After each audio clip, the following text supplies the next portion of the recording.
You're Max Siegel, and you're FBI. You've been deep undercover for the last 26 months.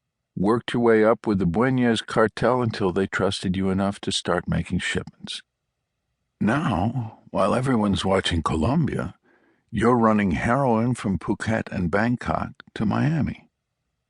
He lowered the camera and looked Siegel in the eye. Never mind the moral relativism. It's all in the name of the big takedown at the end. Isn't that right, Agent Siegel? I don't know who you're talking about, he cried. Please, check my wallet. He'd begun to struggle again, but another dose of voltage put a quick end to that. The electricity went right after the motor and sensory nerves. Siegel's pain tolerance was irrelevant, and the ammo, such as it was, ran right down the drain into Biscayne Bay.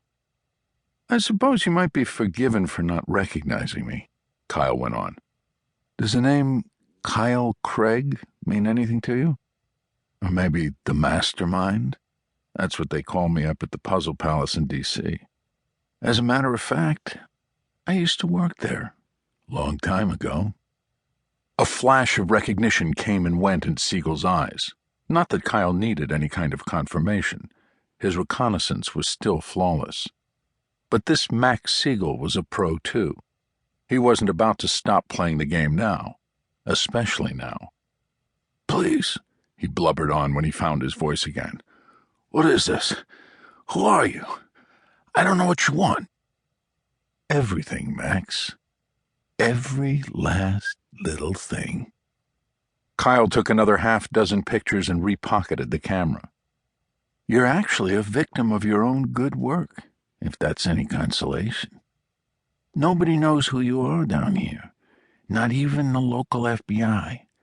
That's why I chose you. I selected you out of all the agents working in the United States. You, Max. Can you guess why? His voice had changed as he spoke.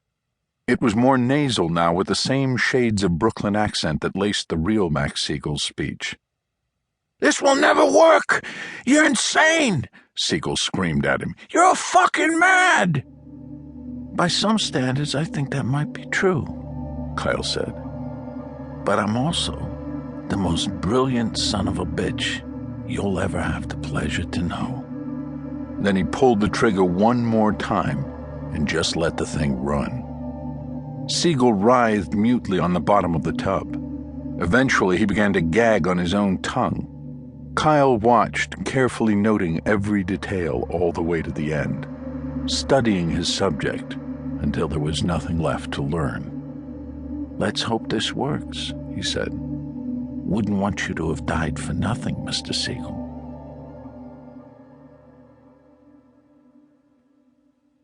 Two. 22 days later, a man bearing a striking resemblance to Max Siegel checked out of the Hotel Melia Habana in the ritzy Miramar section of Havana, Cuba. Medical tourists were as common as pickpockets here. No one looked twice at the broad-shouldered man in the linen suit, with bruises around his eyes and gauze over his nose and ears as he came through the lobby. He signed the bill with a perfectly replicated signature and kept the charges on Max Siegel's brand-new American Express card. The surgeries, however, had been paid for in cash. From the hotel, he caught a cab across town to Dr. Cruz's office, discreetly tucked into one of the city's endless neoclassic arcades. Inside was a full-service, completely staffed modern clinic that would have made a high-priced plastic surgeon in Miami or Palm Beach proud.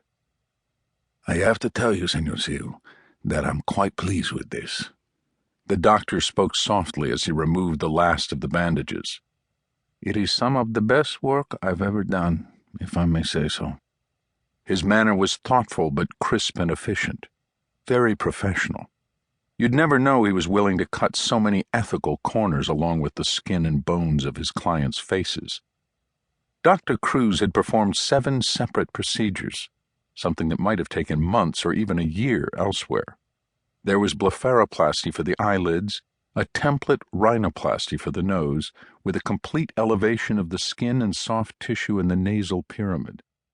New med-pore implants for more prominent